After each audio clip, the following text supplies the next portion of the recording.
মানুষকে সুস্থ থাকতে হলে অনেকগুলো বিষয় কিন্তু তাকে মেনটেন করতে হয়। যেমন প্রথমে যদি আমরা বলি তার ওজন কিন্তু নিয়ন্ত্রণে রাখতে হয়, অর্থাৎ আইডিয়াল বডি ওয়েটে থাকা, সেই সাথে তার খাদ্যাভ্যাস পরিবর্তন করা, তার ঘুমের প্যাটার্ন পরিবর্তন করা, এবং যদি স্ট্রেস থাকে সেই স্ট্রেস ম্যানেজমেন্টও কিন্তু সুস্থ থাকার ক্ষেত্রে অনেক গুরুত্বপূর্ণ ভূমিকা পালন করে। আজ আমরা ওজন ব্যবস্থাপনায় কি কি বিষয় সচেতনভাবে মেনটেন করতে হয় এবং কি কি করণীয়, সেই বিষয়গুলো নিয়ে কিন্তু আমরা বিস্তারিত আলোচনা করার চেষ্টা করব। আমাদের আজকের আলোচ্য বিষয় হচ্ছে ওজন ব্যবস্থাপনায় সচেতনতা এবং করণীয়। দর্শক, আপনাদের সবাইকে আমন্ত্রণ জানাচ্ছি মেডিক্স সিরিজের ক্লিনিক নিবেদিত এখন টিভির রমজানের বিশেষ আয়োজন রমজানের স্বাস্থ্য। আমাদের সঙ্গে আজ অতিথি হিসেবে রয়েছেন প্রফেসর ডক্টর ইন্দ্রজিৎ প্রসাদ, অধ্যাপক এবং বিভাগীয় প্রধান, ডায়াবেটিস এবং হরমোন বিভাগ, Dhaka medical college and visiting consultant of medics signature clinic. Sir, আপনাকে স্বাগত জানাচ্ছি এবং সেই সাথে মাহে রমজানের শুভেচ্ছা। অনেক ধন্যবাদ আমাকে আমন্ত্রণ জানানোর জন্য। স্যার, আমরা প্রথমে আমাদের মূল আলোচনায় চলে যাব। আমরা প্রথমেই বলছিলাম যে আমাদের আজকের আলোচ্য বিষয় হচ্ছে যে ওজন ব্যবস্থাপনায় সচেতনতা এবং করণীয়। আমাদের মেডিক্স সিগনেচার ক্লিনিকের যে ওয়েট ম্যানেজমেন্ট সেন্টার রয়েছে, আমাদের অডিয়েন্সের উদ্দেশ্যে যদি স্যার বলতেন যে এই ওয়েট ম্যানেজমেন্ট সেন্টার থেকে আমরা আসলে কি কি সার্ভিসেস প্রোভাইড করে থাকি। আসলে বাংলাদেশে এখন ধীরে ধীরে আর্থসামাজিক উন্নতির সাথে সাথে যেটা হচ্ছে যে খাদ্য ঘাটতি কমে আসছে এবং মানুষ ম্যাল নারিশড, আন্ডার নারিশড থেকে আস্তে আস্তে ওভার নারিশড হয়ে যাচ্ছে। সেজন্যই আসলে এত আলোচনা যে আসলে আমাদের বাচ্চারা মুটিয়ে যাচ্ছে, যারা বড় আছে তারাও মোটা হয়ে যাচ্ছে, এবং এই মোটা হওয়ার পাশাপাশি যেটা হচ্ছে যে আসলে নতুন নতুন রোগ দেখা দিচ্ছে যেটা ওবেসিটি রিলেটেড। সেজন্য আসলে শুধুমাত্র আগে ছিল যে অনেকে মনে করতো যে মোটা হওয়াটা, এখান থেকে স্বাস্থ্য কমানোটা এটা একটা ফ্যাশন, কিন্তু এখন দেখা যাচ্ছে যে সুস্থভাবে বাঁচার জন্য, নানান রকম রোগ প্রতিরোধ করার জন্য আসলে স্থূলতার চিকিৎসা দরকার। এখন আমরা এটাকে বলি একটা ক্রনিক ডিজিজ। আগে বলতাম একটা মোটা দেখতে খারাপ লাগে, কিন্তু এখন আমরা বলি একটা রোগ, এবং এটা একটা ক্রনিক ডিজিজ এবং এটার নানা রকম কমপ্লিকেশন রয়েছে। যেমন ডায়াবেটিসের নানা রকম কমপ্লিকেশন রয়েছে, স্থূলতাও কিন্তু নানা রকম জটিলতা রয়েছে। সেজন্যই আসলে আমরা স্থূলতা নিয়ে এত আলোচনা করি, আমরা পড়াশোনা করাচ্ছি, আমরা ট্রেনিং দিচ্ছি ডাক্তারদেরকে, এবং সবাইকে আমরা ইন্সপায়ার করছি এবং অ্যাওয়্যার করছি এই স্থূলতার বিষয়ে। তো সেই হিসাবে আমরা বলবো মেডিক্সের এটা একটা অনেক ভালো একটা উদ্যোগ এবং অনন্য একটা উদ্যোগ যেটা আমরা দেখতে পাচ্ছি। সেটা হচ্ছে যে মেডিকেল বোর্ডের মাধ্যমে এবং একটা কম্বিনেশন, যেটা হচ্ছে যে এক্সপার্টদের কম্বিনেশন। এখানে এন্ডোক্রিনোলজিস্ট, এখানে ডায়াবেটিস হরমোন বিশেষজ্ঞ যেরকম আছেন, সেখানে নিউট্রিশনিস্ট আছেন, সেখানে প্লাস্টিক সার্জনস আছেন, কাউন্সেলর আছেন, সব কিছু মিলিয়ে আসলে আমরা যেটা দেখতে পাচ্ছি যে একটা গ্রুপ হিসাবে, স্পেশালিস্ট গ্রুপ হিসেবে চিকিৎসা করার সুবিধা হচ্ছে যে সাকসেস রেট অনেক অনেক ভালো। তো সেই জন্য আমরা আসলে মেডিক্সকে স্পেশালি ধন্যবাদ জানাই যে এরকম একটা সুন্দরভাবে জিনিসটাকে অর্গানাইজ করার জন্য, for the wellbeing of our population, for the wellbeing of the ওবিস population, যারা আসলে একটা সুস্বাস্থ্য দিকে যাবে, এরকম একটা এক্সপার্ট গ্রুপের চিকিৎসার মাধ্যমে। আচ্ছা, আমরা তো জানি যে ওজন কমানোর ক্ষেত্রে আসলে অনেকগুলো বিষয় তাকে মেনটেন করতে হয়। আপনি যেমন খুব চমৎকার করে বললেন যে আমাদের যে ওয়েট ম্যানেজমেন্ট সেন্টার রয়েছে, অর্থাৎ মেডিক্সে যে ওয়েট ম্যানেজমেন্ট সেন্টার রয়েছে, সেখানে একটা টিম মিলে কিন্তু সেই পেশেন্টটাকে কাউন্সিলিং করা, অর্থাৎ টিম কাউন্সিলিং এখানে করা হয়ে থাকে। অর্থাৎ একই আমব্রেলার নিচে একজন পেশেন্ট কিন্তু বিভিন্ন কনসালটেন্ট যারা রয়েছে তাদের কাউন্সিলিং কিন্তু পাচ্ছে। সেখানে আসলে কী কী প্রোটোকল মেনটেন করা হয়? প্রোটোকলের মধ্যে আমরা যেটা বলতে চাই সেটা হচ্ছে যে প্রথম একটা মানুষ ওজন বেশি নিয়ে আসলে তার আসলে হয়তো সে 90% হচ্ছে যে সে যা খাচ্ছে সেটা খরচ করতে পারছে না, এটা 80-90% এখানে, কিন্তু 10% নানান রকম অসুখ বিসুখের কারণে কিন্তু মানুষ মোটা হয়। তো একজন মোটা মানুষ আসলো, তো তাকে আমরা একটা ওষুধ দিয়ে দিলাম অথবা একটা অপারেশন করে আমরা তাকে শুকানোর জন্য চেষ্টা করলাম, কিন্তু তার পেছনে কিন্তু অনেক কারণ থাকতে পারে। যে কারণটাকে যদি আমরা বুঝতে না পারি যে কেন সে ওবিজ হলো, সেই কারণটা যদি আইডেন্টিফাই না করা যায়, তাহলে কিন্তু সাকসেসফুল হওয়া খুব ডিফিকাল্ট এবং রিল্যাপস, মানে তাকে আপনি ওজন কমালেন, দ্রুতগতিতে সে আবার আগের ওজনে ফেরত গেল। সুতরাং এখানে কোনো একটা হরমোনাল ইন্টারপ্লে আছে বলে মনে হয়। সো এই যে ইভ্যালুয়েশন, সেই যে তার যে পরীক্ষা নিরীক্ষা, তার যে ইভ্যালুয়েশন, সেখানে কিন্তু একটা ইম্পর্টেন্ট ব্যাপার হচ্ছে অলমোস্ট 10% ওবিস পপুলেশন কিন্তু বিভিন্ন রকম অসুখ বিসুখে, স্পেশালি হরমোন রোগের, আমি একজন হরমোন রোগ বিশেষজ্ঞ হিসেবে বলতে পারি যে থাইরয়েড রোগের কারণে মানুষ মোটা হচ্ছে। যদি আমরা সেটা আইডেন্টিফাই না করে শুধুমাত্র ওজনের চিকিৎসা করতে তাহলে হবে না। কারো কর্টিসল লেভেল বেশি থাকতে পারে। কর্টিসল হরমোন কিন্তু এটা একটা হরমোন যেটা কিন্তু মানুষের অ্যাপাটাইট বাড়ায়, যেটা মানুষের ওজন বাড়ায়, সেটা তার মানে কি আমরা চেঞ্জ বলতে হয়ে পারি যায়। যে ওয়েট লস জার্নিটা শুরু করার আগে কিছু বেসিক টেস্টের কথা আপনারা সাজেস্ট করে থাকেন? সেগুলো আসলে কি কি? সে ওজন এর চিকিৎসা শুরু করার আগেই আমরা আসলে তার সে বেসিক লাইফস্টাইল কেমন, সে ডায়েটারি কি হ্যাবিট তার কেমন, সে কতক্ষণ ঘুমাচ্ছে, সে কেমন এনভায়রনমেন্টে থাকে, তার আশেপাশে মানুষজন কেমনভাবে চিন্তা করে এটা নিয়ে। এর পাশাপাশি রয়েছে কিছু হরমোন ইভ্যালুয়েশন, সে যেটা হচ্ছে যে কেন ওবিজ হলো এবং ওবিজ হওয়ার কারণে অলরেডি তার কোনো জটিলতা হয়ে আছে কিনা সেটা দেখতে হয়। কেন ওবিজ হলো তার জন্য আমরা যেটা করি, আমরা কিছু হরমোন পরীক্ষা করি, যেমন থাইরয়েড হরমোন। আমরা কিছু হরমোন পরীক্ষা করি, যেমন কর্টিসল হরমোন, যেমন ক্যালসিয়াম ফসফেট, প্যারাথাইরয়েড হরমোন। এগুলোর সাথে, এই হরমোনগুলোর সাথে কিন্তু আমাদের ওবেসিটির যোগাযোগ রয়েছে। ইনসুলিন, সেগুলোর সাথে কিন্তু আমাদের ওবেসিটির যোগাযোগ রয়েছে। এটা আমরা ইভ্যালুয়েশন করার চেষ্টা করি যে এই রোগের কারণে তার হলো কেন। ওই রোগটা যদি আমরা সারিয়ে দিতে পারি তাহলে ওবেসিটি এমনি ভালো হয়ে যাবে, তার জন্য আলাদা কোনো চিকিৎসার দরকার নেই। এবং যারা ওবিজ আছে তাদের জন্য আমরা যেটা করে থাকি, এই টেস্টগুলো করার পরে আমরা ক্লাসিফাই করি যে সে আসলে কোন স্পেশালিস্টের আন্ডারে সে থাকবে এবং কোন ধরনের চিকিৎসা তার জন্য অ্যাপ্রোপ্রিয়েট। শুধুমাত্র তাকে আমরা এই যে আপনি যে প্রোটোকলটার কথা বললেন যে আফটার টেস্ট অর্থাৎ রিপোর্টগুলো পাওয়ার পরে তখন আপনারা ক্লাসিফাই করে থাকেন যে কোন স্পেশালিস্টের আন্ডারে তিনি থাকবেন, সেই বিষয়টি আমরা আরেকটু বিস্তারিত জানার চেষ্টা করবো। একটা বিরতির সময় হয়ে গেছে, আমরা বিরতি নিচ্ছি।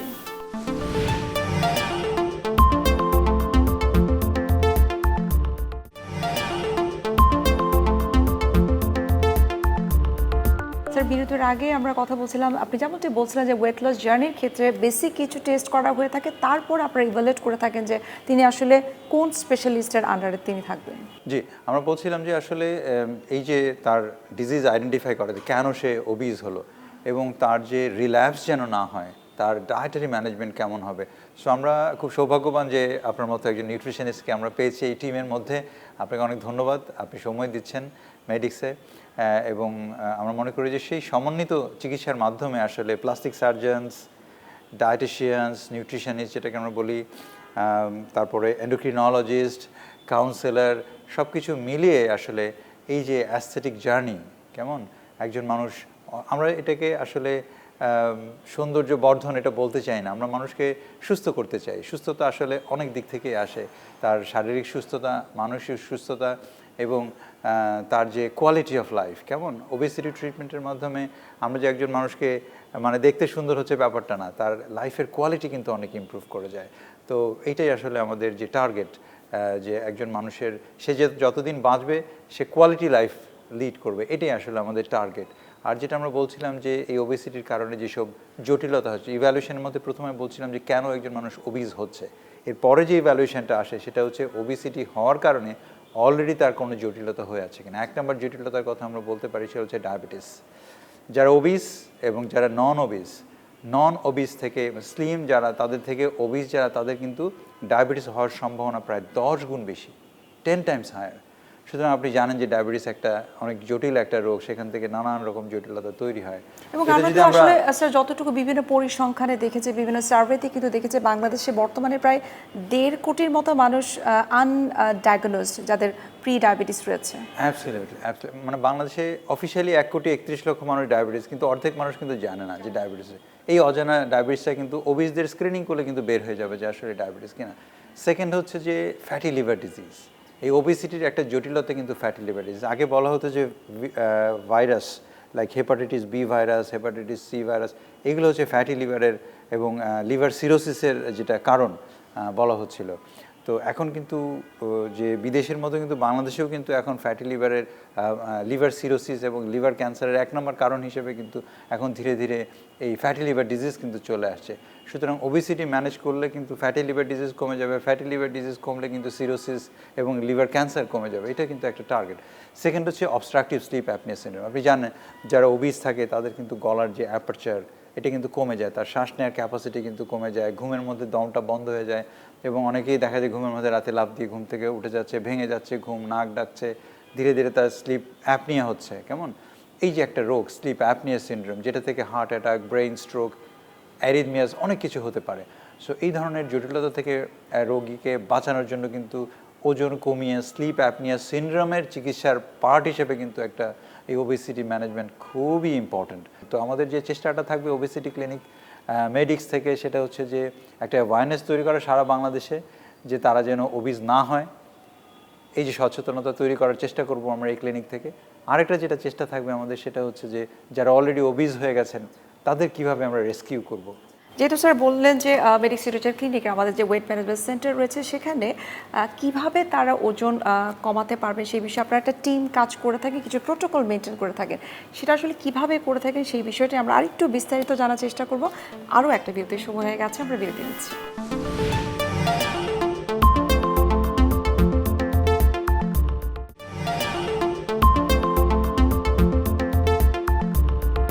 স্যার বিরতির আগে আমরা কথা বলছিলাম যে আমাদের যে ওয়েট ম্যানেজমেন্ট সেন্টার রয়েছে সেখানে আসলে ওজন কমানোর ক্ষেত্রে কি কি প্রোটোকল মেনটেন করা হয়।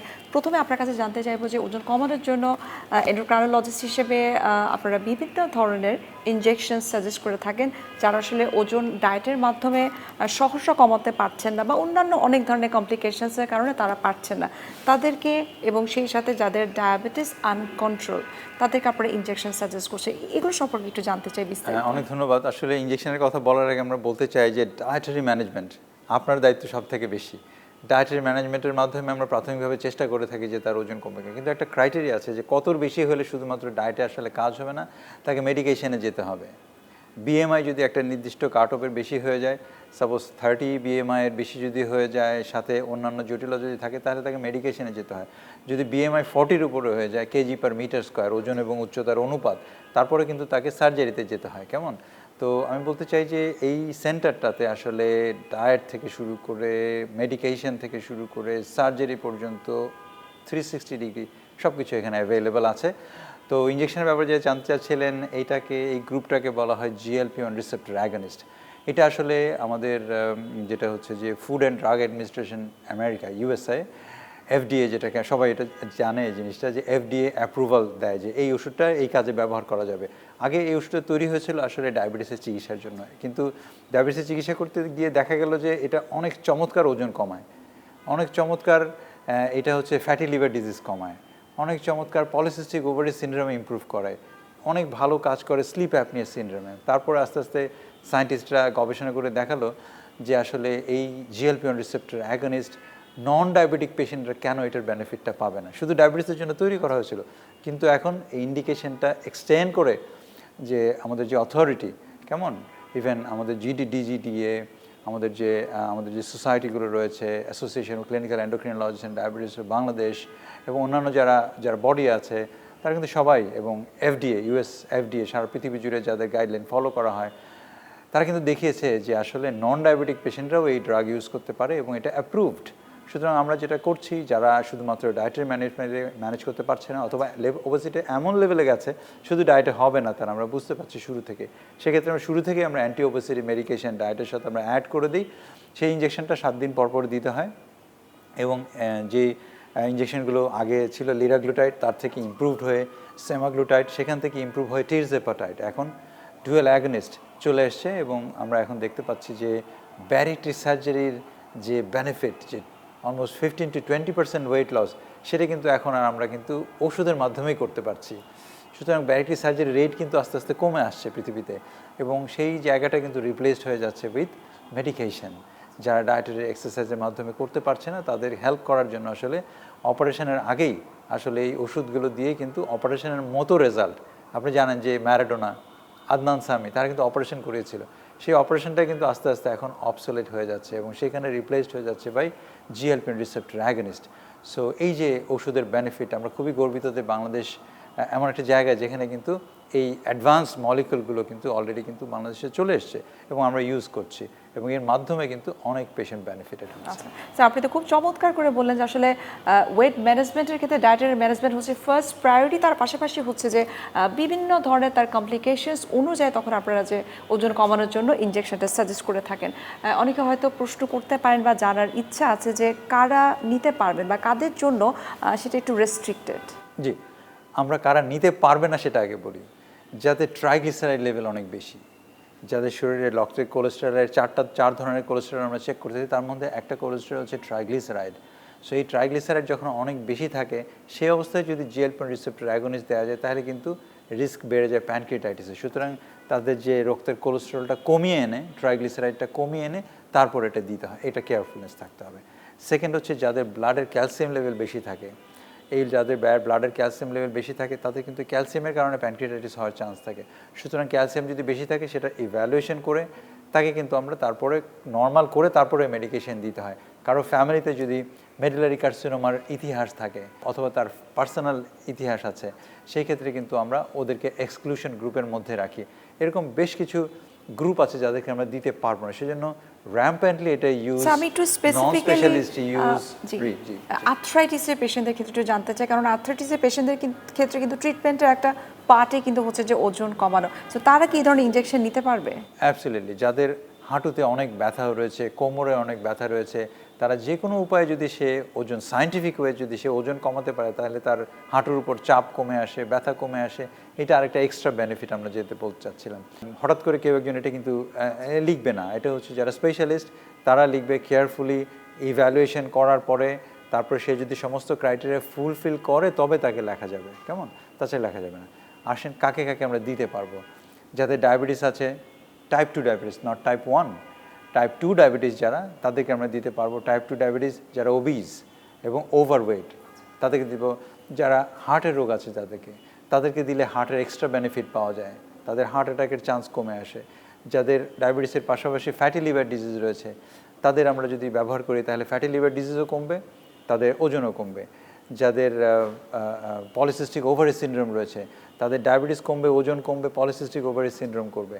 যাদের ডায়াবেটিস আছে, ওবেসিটি আছে, স্লিপ অ্যাপনিয়া সিনড্রোম আছে, ঘুমের মধ্যে দম বন্ধ হয়ে যায়, তাদের 3টা বেনিফিট একসাথে আমরা পাচ্ছি। যা আপনি একটু আগে বলেন আর্থ্রাইটিসের কথা, যাদের ওজন বেশি, অস্টিও আর্থ্রাইটিস হয়েছে ওজনের কারণে, তারা বেনিফিট পাবে। এরকম অনেক অনেক গ্রুপ আছে যাদেরকে আমরা এটা দিয়ে তাদের এই যে মডার্ন মলিকুলের যে বেনিফিট অন্যান্য দেশের রুগীরা এনজয় করছে, সেটা আমাদের দেশের রুগীদেরকে আমরা দিতেই পারি। স্যার, আমরা অনুষ্ঠানের একেবারে শেষ পর্যায়ে চলে এসেছি। আপনি যেমনটি খুব চমৎকার করে বললেন যে আসলে ওজন কমানোর জন্য মেডিক্স স্পিরিচুয়াল ক্লিনিকের ওয়েট ম্যানেজমেন্ট সেন্টার যে প্রোটোকলগুলো মেনটেন করছে, সেটা আমরা বলতে পারি আসলে বিশ্বমানের সেবা। এবং আপনি বললেন যে dietary management is very important, সেই সাথে ওভারঅল এটার সঙ্গে যা যা দরকার, যে স্পেশালিস্টদের কাউন্সিলিং দরকার, যে স্পেশালিস্টদের সার্ভিস দরকার, সেই প্রত্যেকটা সার্ভিস কিন্তু আমরা মেডিক্স স্পিরিচুয়াল ক্লিনিক থেকে আমরা দিতে পারছি। আপনাকে স্যার অসংখ্য ধন্যবাদ এত গুরুত্বপূর্ণ কিছু তথ্য আমাদেরকে দেওয়ার জন্য। আপনাকে ধন্যবাদ সুন্দর উপস্থাপনার জন্য। মেডিক্স ওবেসিটি ম্যানেজমেন্ট সিগনেচার ক্লিনিককে ধন্যবাদ, এবং এখন টিভি তাদেরকে ধন্যবাদ, এবং আমাদের দর্শক যারা এতক্ষণ শুনছেন সবাইকে শুভেচ্ছা। সুপ্রিয় দর্শক, এতক্ষণ আপনারা দেখছিলেন মেডিক্স স্পিরিচুয়াল ক্লিনিক টিভিতে। তো এখন টিভি রমজানের বিশেষ আয়োজন রমজানের স্বাস্থ্য আজ এখানে শেষ করছি। দেখা হবে আবার আপনাদের সঙ্গে। সে পর্যন্ত আপনারা সবাই ভালো থাকুন, সুস্থ থাকুন। আল্লাহ হাফিজ।